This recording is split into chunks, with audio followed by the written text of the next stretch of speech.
Hello and welcome to Tricks of the Astray channel.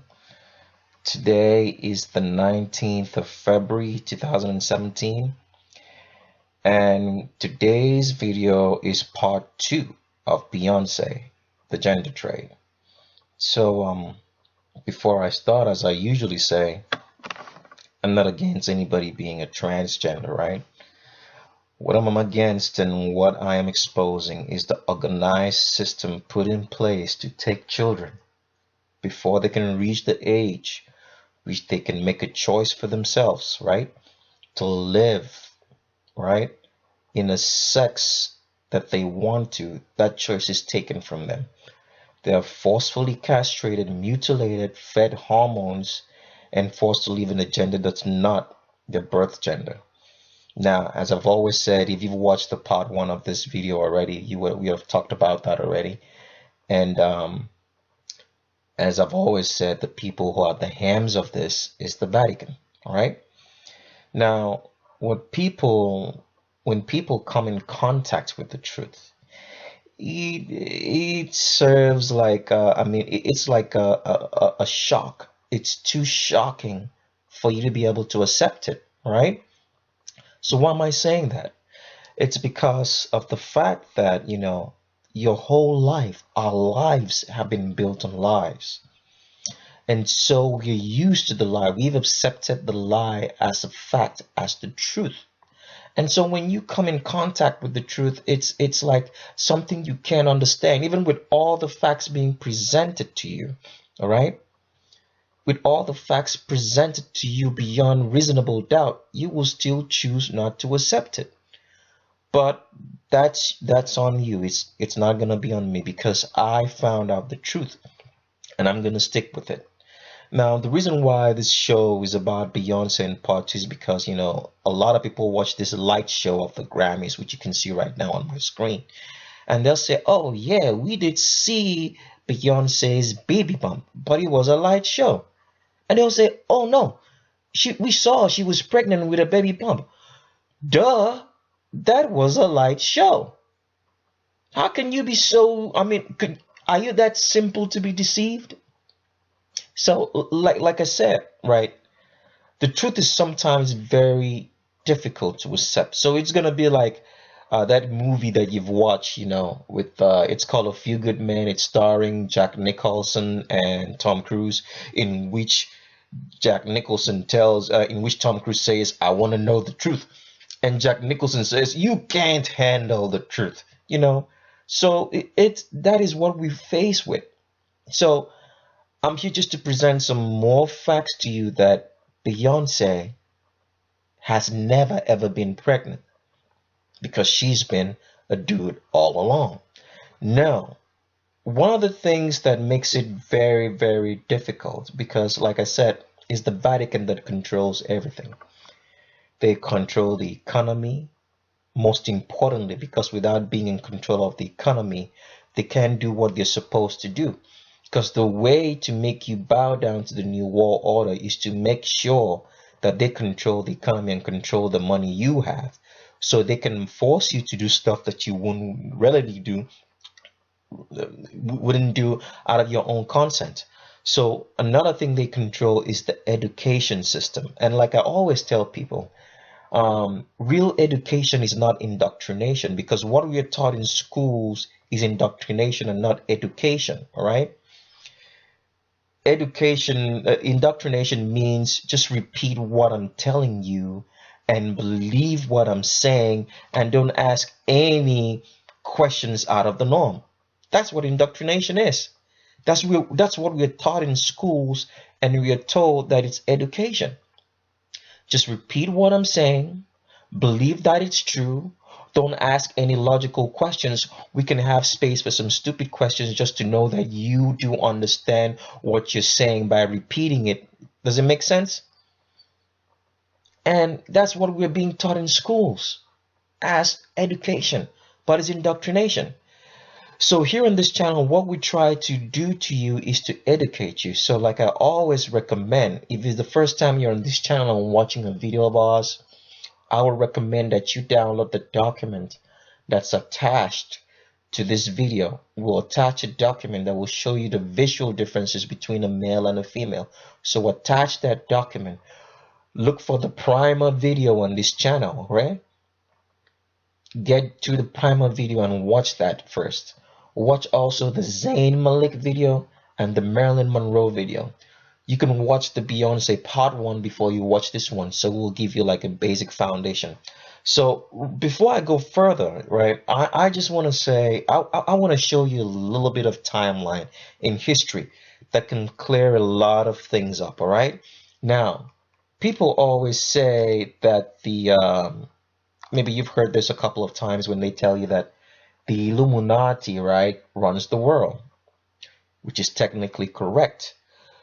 It is correct, but what they never tell you is that the Vatican is the Illuminati, all right? Now, I've already presented this fact before on a page, but I'm just going to present that again so that we can get into the basis of this show. Now, Adam Weishaupt is being is the guy who founded the Illuminati officially in the records, right? But let me just read something, and it's like I always say, it's wonderful how stuff is right in your face. But because you've been so mind indoctrinated by the system, the media, which is all owned by the Vatican, right? Telling you all sorts of stories, and you choose not to go down and read. You just believe what they tell you. It's in your face. The evidence and fact is right in your face, telling you who is the Illuminati. And yet, we refuse not to see it. So I'm going to read that right here again, just so we can get into the basis of this show, right? It says, Adam Weishaupt was born on the 6th of February, 1748 in Ingolstadt, follow my mouse, in the electorate of Bavaria. Weishaupt's father, Johann Georg Weishaupt, right, died in 1753, okay? When Adam was 5 years old after his father's death, he came under the tutelage of his godfather, Johann Adam Freiherr von Eichstätt. Okay? Can you see that? And it says, who like his father? That means Johann Adam Freiherr von Eichstätt, like his father, was a professor of law at the University of Ingolstadt. As I've said, the University of Ingolstadt was a Jesuit university.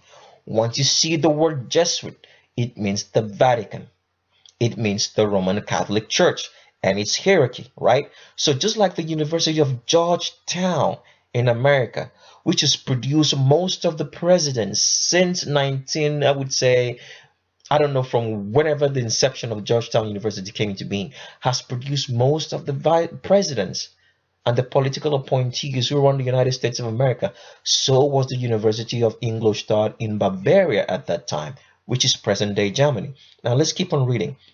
It says, Eichstätt was a proponent of the philosophy of Christian wealth and the Enlightenment, right? And he influenced the young Weishaupt, which is rationalism. Weishaupt began his formal education at age 7 at a Jesuit school. You see that right there? Weishaupt began his formal education at a Roman Catholic school, a Vatican school. He later enrolled at the University of Ingolstadt, which is a Catholic university, right? Graduated in 1768 at age 20 with a doctorate of law. Can you read that? In 1772, he became a professor of law. The following year, he married Afra Sanhofer of Eichstätt, okay? Now, the very next paragraph, this is the official page of the Illuminati, talking about Adam Weishaupt. It says, after Pope Clement, right? After Pope Clement, I and V here should, I don't know, it should be the Pope Clement the 19th. That's what I would say. I can't read Roman real well. So it says, after Pope Clement, suppression of the Society of Jesus in 1773. A pope. It brings in a pope to show you, right? That is talking about the Illuminati, that they are the inventors, right?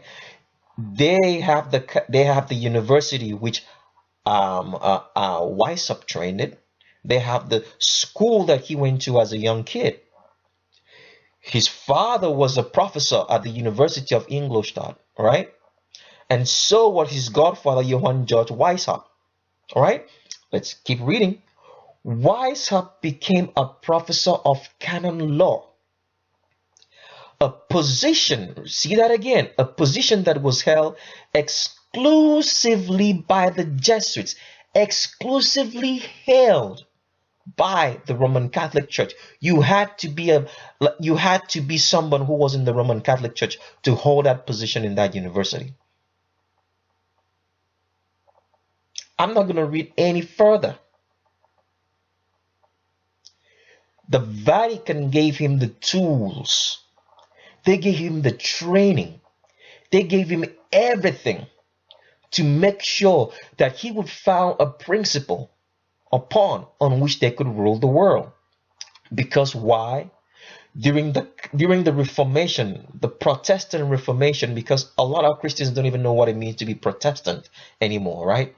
During the Protestant, in which Martin Luther hung his thesis, right, on a Catholic wall, declaring that the Pope is not of God, that he is not worshiping the God of the King James Bible that's been interpreted today as the King James Bible. That's what led the Protestant movement. And because of what Martin Luther King did, a lot of kings and queens in Europe decided to rebel against the Roman Catholic hierarchy, which way they were under. So a lot of kings came out of that. And because of that, they became Protestant. And when they became Protestant, they were very, very successful. And they were no longer on the authority of the Pope. So when this happened, the Pope decided, that's why the Jesuits were formed, to make sure that they could bring back the kingdom into the Pope, the worldly kingdom that the Pope had. This is where Adam Weishaupt was trained, to make sure that he could found principles on which they could rule the world again as it was before the Protestant movement.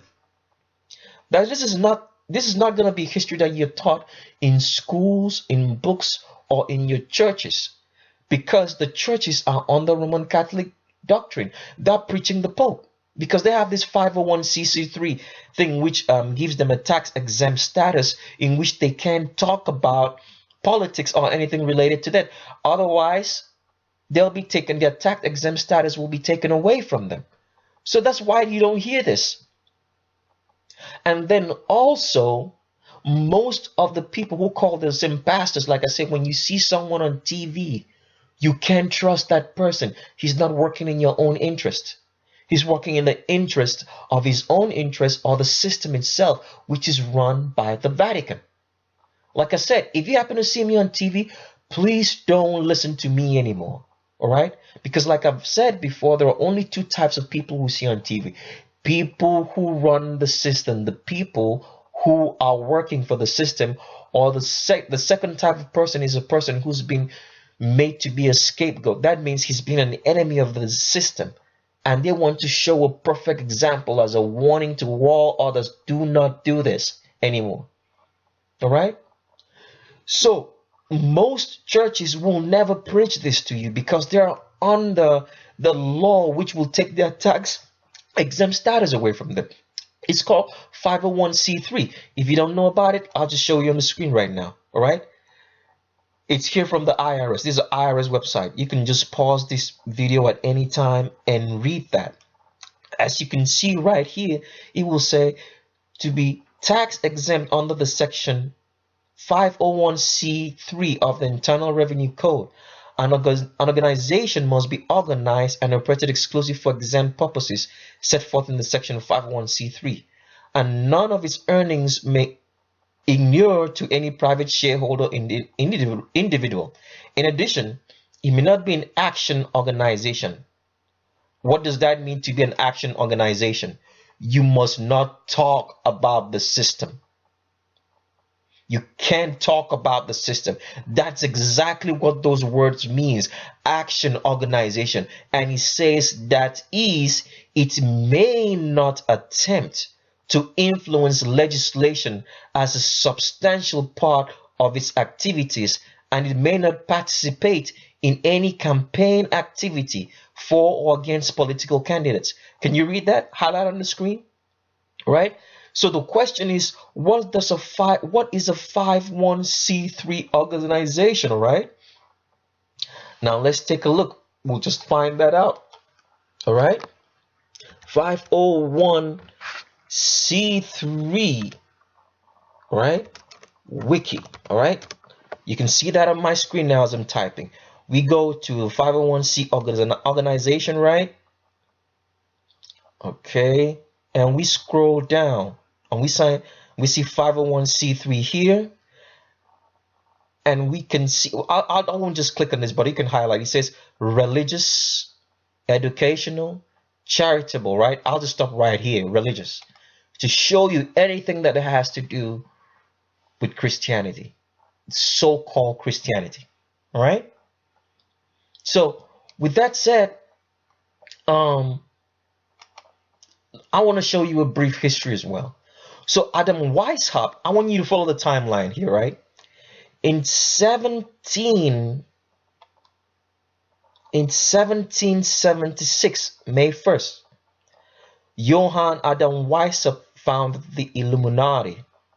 I want you to follow this timeline really good, okay? Now, after that, you see something here. We go to the Federal Reserve Bank, which controls the economy, right? And it says Alexander Hamilton, the first Secretary of the Treasury, started a movement in 1780, 4 years after the Illuminati was found, advocating the creation of a central bank. Can you see that? Follow the timeline, right? Let's go to the next timeline, right? It says, in response, after 1780, in 1791, the United States was, the first bank of the United States was established in 1791. This was the preempt bank for the Federal Reserve Bank, all right? Can you see that? Now, after that, it says that's how they started controlling the economy, to make sure that they would have everybody in their firm grip. If you're not working for us, if you're not contributing to the lies, then you can't eat. Because how do you make a man a slave?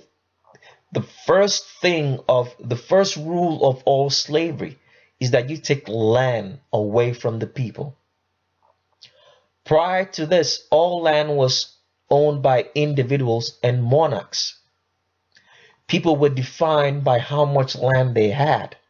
So thus, for example, if you wanted to know who a man was, all you needed to ask was which lands did he own? And they would describe, oh, he's so and so and so, and he owns here, here, and here. That's how people were described. Your name was even attached to the land. So if you say, for example, your name was John, it would be John of Bavaria. That's how people were known. The lands defined who they were. Now, in order to make a man a slave, you have to take lands away from him. So what did they do, right? Now, the law says that all land is the property of the United States government or any other country in which you are. Individuals can't own lands anymore. So when individuals can own lands, what happened? Because when you own land, you can plant your own crops, rear your animals, and feed, and you wouldn't need any help from anybody or ask anybody for anything. But once the right of ownership of land has been taken away from you, you have to come into the system. And the only system that works, and that system is the money system. That's the way it works. In order for you to get money, you have to be subject to rules. A typical example I'll tell you is like, for example, if your employer tells you to be at work by 7 o'clock in the morning, indirectly your employer is controlling your life, because you're going to be making sure and working towards the fact that by 7 o'clock in the morning, right, that you're at work. So you have to do everything on time. He's controlling your life. Why? Because you're in the money system. You don't have land that you can feed on, plant your own crops. There's so many rules and regulations that will not let you do that. And secondly, the land's been taken away from you. It's now the property of the state. Okay? So let's go on now. Still following that timeline. Now, after this, what happened was, in response to this, First Bank of the United States was established in 1791. Its charter signed by George Washington. That was the preempt bank for the Federal Reserve. Now it says, if you can read this, you can go and read this history on your own. After that, a financial crisis known as the Panic of 1907 was started. All right. And then the Federal Reserve Bank, in response to this, the federal system was created by the Federal Reserve Act of December 23, 1913, 2 days before Christmas, when Congress was asleep. That's what happened. This Federal Reserve Bank was never ratified. And as I've always said, there are two ways you can generate money. All right. Now, the money that the Federal Reserve Bank generates for the United States is generated out of debt. So I'm going to explain that. So, for example, let's say your U.S. government wants $1 million for whatsoever need, all right? Now, they'll go to the Federal Reserve Bank. The Federal Reserve Bank will print $1 million notes at a cost of, say, $100,000. So the total cost of that money will be $1.1 million. All right. Now the Federal Reserve will add an interest rate depending on, I don't know how much, I don't know what they do up there or what's the interest rate like. They'll add an interest rate. They'll hand it over to United States government. So the United States government will owe them 1.1 million for 1 million that they were needing, and they'll also have an extra added on interest rate on that. So when that happens, the US government has to come to you, will tax you. That's the reason for all the crazy rules and regulations, to tax you, to make sure you pay that money. It's a form of control. Now, under the normal law of the United States, Congress is supposed to print its own money. So if that were to happen, the money would be debt free, because in a logical scenario, if you buy something for yourself or you make something for yourself, you don't owe yourself money. So the money would be debt free. They wouldn't be owing anybody. Because let's say, for example, you want to print some documents for yourself. You print the documents for yourself. You don't owe yourself. Does it make sense? So there's a difference between the US note. Like I've said, this is the thing that has killed most US presidents. Be JFK, be Abraham Lincoln, because they wanted the ability to print their own money without debt, so they don't owe nobody anything. So do your own research. There's a difference between the US note and the Federal Reserve note. You have to go look that up. All right. Now follow the timeline as I was saying. So at 1913, the Federal Reserve Bank was created. Now let's go on now. In World War I, right, started a year later. Do you think that's a coincidence? This was all part of the plan of the Illuminati. All right. Now they found out, now you control the money first. Then you start a world war to weaken the monarchs. Remember what happened? What started the world war? According to the official story, the prince, heir apparent to the throne of, is it the Austrian Empire, was assassinated. So the war served the purpose to weaken the monarchs and the Protestant empires around, which had succeeded from the Pope and the Roman Catholic Empire. Okay? So in order to bring them back, first they had to control money. In order to control them and to destroy them, then they used war to weaken them. You can see that on the screen right there. Now, so And then another thing that happened, this is what people always say, all right? They say the Jews are scapegoats. The only reason the Jews, because the Jews that we see today are not the real Jews of the ancient Hebrews in the Bible. Okay? That's what a lot of people don't know. Okay? So the Jews were created, the real reason the Jews were created was this. I'm going to give you a brief history. You can go look this up. Now, during the Crusades, all right? During um, the Crusades was to make sure that the Roman Catholic Church could have Jerusalem as their capital, all right? This was the reason for the Crusades. Now, the Crusades couldn't bring back Jerusalem under the authority of the Roman Catholic Church. All right. Now, prior to that, the way the Crusades had to go in the first place was this. All right. The Roman Catholic Church had tried to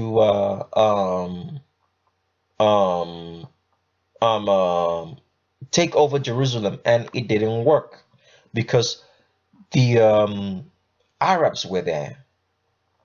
Now the Arabs were pagan. They didn't really have any any, let's say, religion as it was. They were pagan. All right. And so, and fighting the Crusades wouldn't really win them a war. So the Vatican hierarchy started to think, how can we, because it's not working, you know, fighting these people hasn't been working, how can we get them to give us Jerusalem?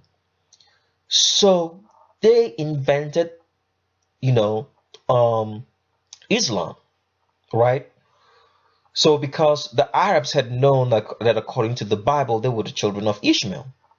Now, in order to control them, they had to give them a religion, just like Judaism was just like, say, the study of the Torah.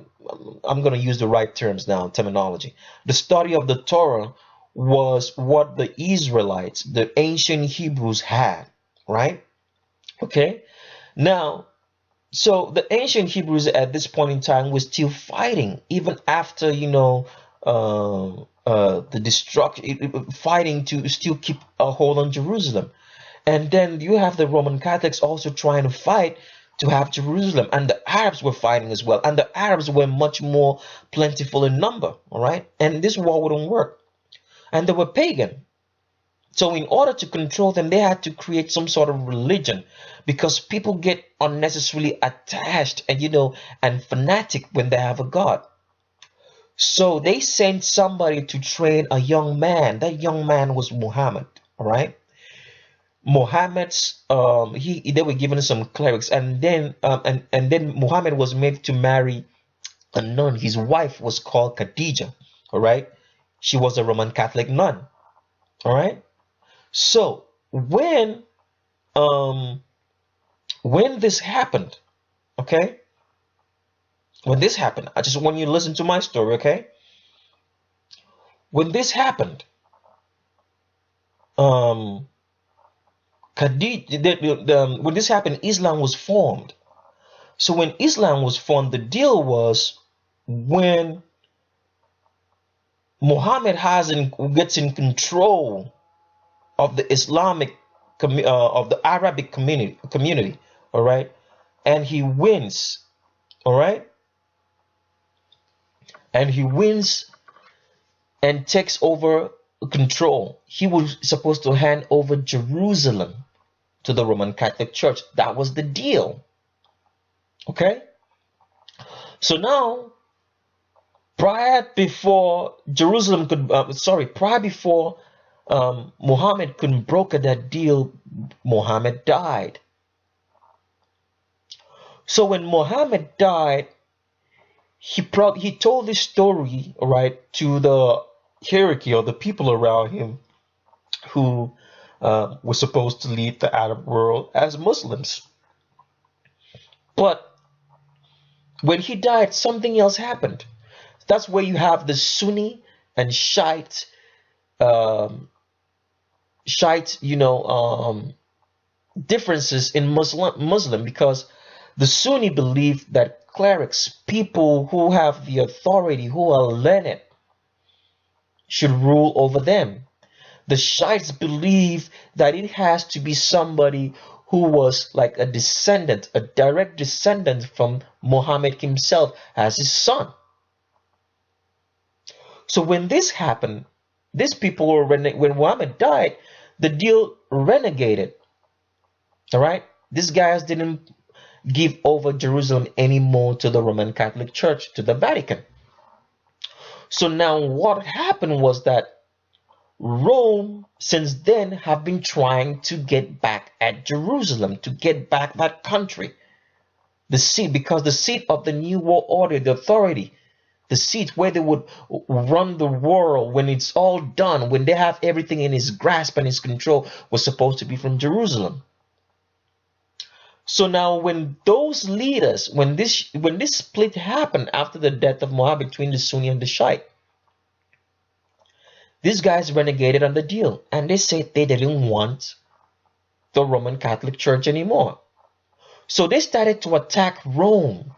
So if you ever heard of the Moors way back in the day, this is why these people started going into Europe, to make sure that that deal would never ever happen. Okay? Now, unfortunately for them, they didn't win.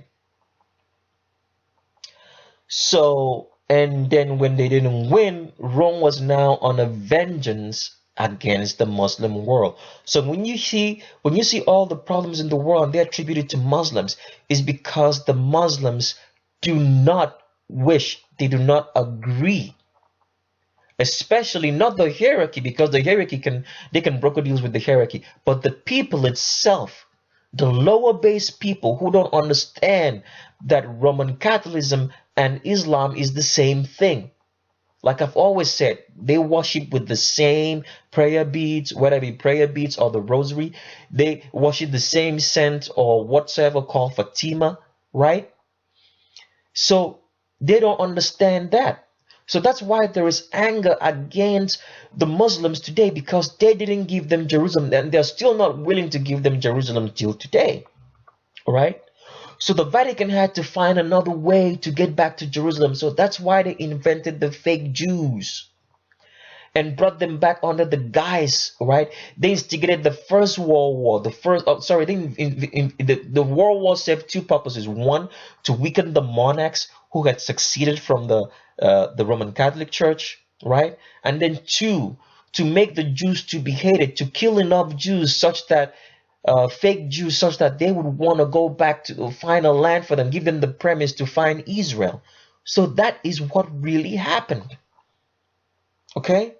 The Jews that you see today are not the ancient Jews or Hebrews of the Bible. Because in the first place, right, they weren't even the color of the skin that they are today. I'll just give you a place to read in the Bible. You can go to King James, okay? The King James Bible, and read Amos chapter 9 and verse 7. I'll pull that up right here so you can see. Let me try to pull that up. All right? I'll pull that up real quick, okay? If we go, let's go right here, right, and see. All right? Book list. We go to Amos.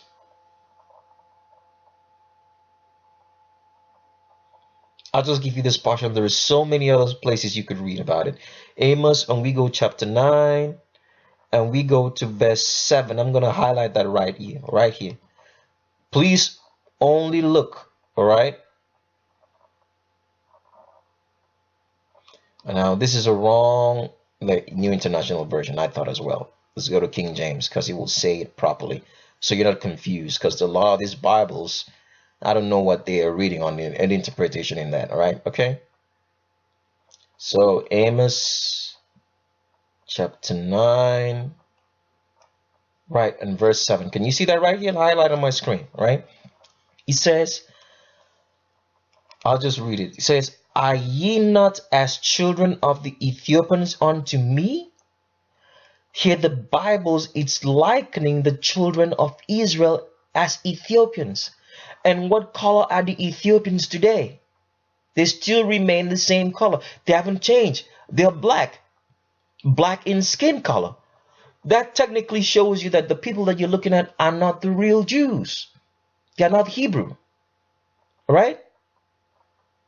And you can read it for yourself. Are you not as children? He's talking about the Israelite children. Are you not as children of Ethiopians unto me, all children of Israel, saith the Lord? Can you see that? Have not I brought up Israel out of the land of Egypt? Can you read that? So I'll close that. You can pause and read and anything else. So that's just one of the few exceptions, all right, to show you that the physical look of the ancient Hebrews were not the same as of the Jews today. That's why, for example, you've ever watched the movie The Ten Commandments, right? In which Charlton Heston, right? It's one of those parts they never act out in that movie, in which God tells Moses, right? Put your hands in your bosom and bring it out, and it will turn white. You will see they never acted that part out because Charlton Heston was white. He can be more white than white. It wouldn't be a miracle, right? So that goes to show you that these people are not the real Jews, all right? So now, with that said, so I spent a lot of time like rambling. It's just to give you a background of what we're talking about. Let's get into Beyonce here, right? Now, I found this picture of Beyonce, and I'll show you the website that I found it from. You can pause this video anytime and look it up. Now, here's the website. Highlight it on my screen and follow my mouse, okay? All right? You can pause it and take a look. And just copy that link out and post it, all right? In your browser and see what I'm talking about. We'll go back to the picture now on my screen, okay? Now, I was taking a look at Beyonce. Now, if you watch the part one of this, then you can understand what we're saying. And I want you to look at the way she places her hands on her hips. Women don't place their hands on their hips right there because it's way too low. If I was a man, that's where I would place my hands on my hips. Women place their hands farther up on their hips because it has to be on top of your hips, right? Because if you place it here, it would be uncomfortable for a while. Can you see that right here? So let me just show you what I'm trying to talk about. Let me find a picture, okay? Now, if you're female and you want to place your hand in your hips, you won't place it here because that's way too low. It will be uncomfortable because your hands wouldn't rest properly and rest well. You would push it up further and you rest it around here, right? Where your hips actually start, on top and on the side. And if you look at her over here, it's supposed to place it right over here. So why come she's placing it down here? Because that's where her hips actually start, and which is the line, which is a male hip line. Can you see that? All right. Now, so the next picture that I want to show you, we have to do a little more investigation just to show you what I'm saying. Now, the next pictures I'm going to show you, we're going to compare the skulls. And like I've always said, when you're comparing skulls, you have to compare skulls of the same ethnicity and the same height. And you have to take into account the weight as well. Because first of all, the skull of a black man or black people are usually heavier and denser because of the bone structures, right? Because black men or black people usually have heavier bones because they have more water retention in their bone structure, right? And it's denser. The bones are denser than other ethnicities.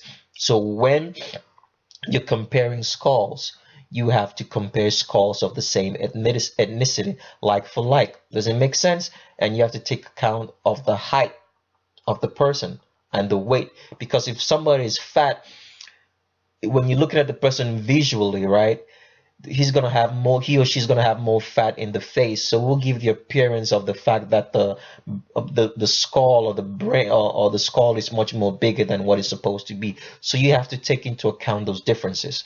Now, in comparing skulls today, like I've always said, a male skull is at the least 10% much more bigger and larger than a female one, because men at the least have 10% more brain matter than a female. So that brain weight, brain mass requires the skull to be bigger and larger to compensate to be able to carry that. All right.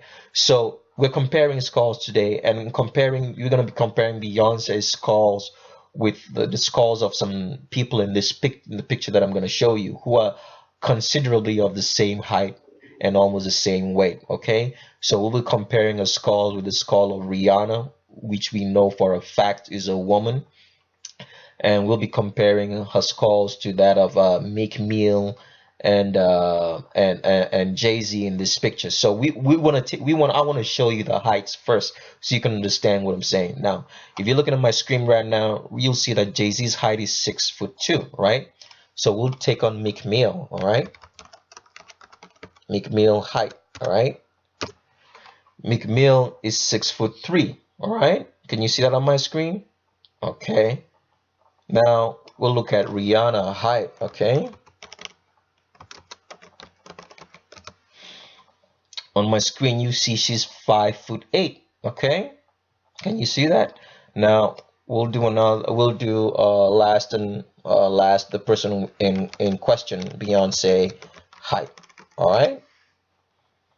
And she's 5'7", all right? So let's get on to the pictures right here. Now, the picture I wanted to show you, okay? Now, where is it now? Where's my pictures? Let's see. Come on. All right, let's start here. All right. Now here's a picture of Beyonce. Now remember, this guy is 6'2", Meek Mill. He's 6'3". She's 5'7". We know Nicki Minaj is a girl, all right? Fact, she's a woman. Don't let nobody tell you any difference, okay? Now, if you compare Beyonce's skull right here, she's 5'7". Remember that. Let's say the same weight with Meek Mill. You will see that this skull is as huge as the guy over here who's 6'3".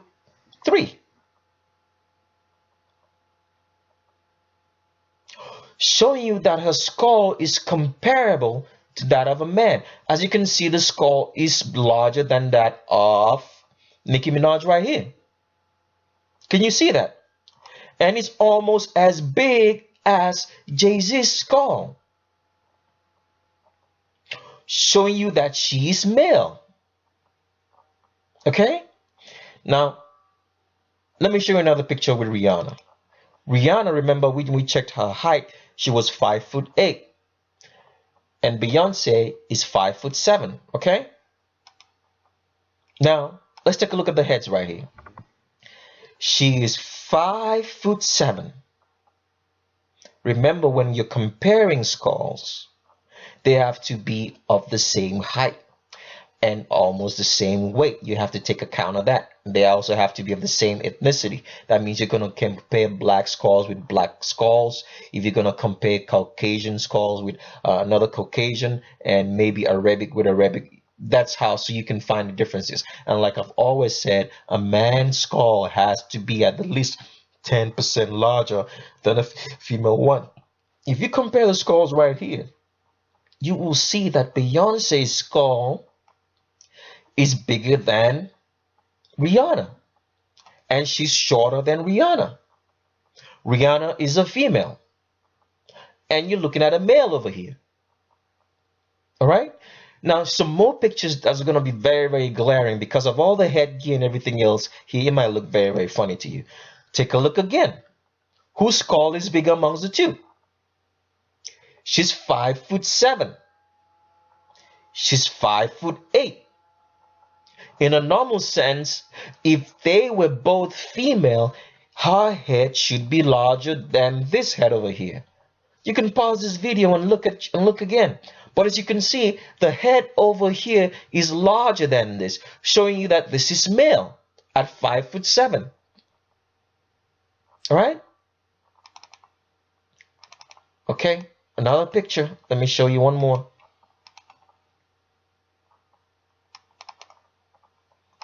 Take a look now again. She's wearing heels, so that's why she looks taller. She's 5'7". Do your own research and see what I'm saying. And this is 5'8". She should have a smaller skull than Rihanna over here because she's shorter if she was female. All right? But you can see the head is unusually large at 5'7". It's bigger than the head over here that's 5'8", showing you that you're looking at a male right here and not a female. All right? So with that said, it was just a part two. The reason why I had to do all this is because people will have watched the Grammys because this is February 19th. It's a couple of days after the Grammys, and they would say, "Oh, we saw Beyonce having a baby bump," all right, that kind of thing. You saw a light show, and you thought you were looking at a female. So I don't want you to get confused because people can get confused and deceived so easily. All right, just look at that head, how massive it is at 5'7" with a girl who's 5'8", clearly showing you that you're looking at a male. She's wearing heels here, so she kind of looks taller. She's 5'7". Rihanna is 5'8". Okay? Now, so when people watch the Grammys, like, this light show over here, right? That they would watch. Now, I can't play it for too long because I don't want any copyright issues with YouTube. I can play it just for a few seconds. They will say, "But we saw this, and she was pregnant." What did you actually see? This light show? Right here like that? Because they made the light show with the actual appearance of her on stage. Is that what you saw? That's what you saw, right? And some would say, "Oh, we saw her pregnant." Dudes can get pregnant. All right? Don't be fooled. You're looking at a male. All right? So with that said, I come to the end of this video. It took that long because he just deserves special attention, right? I don't want you to get confused, all right? Thank you, and bye-bye.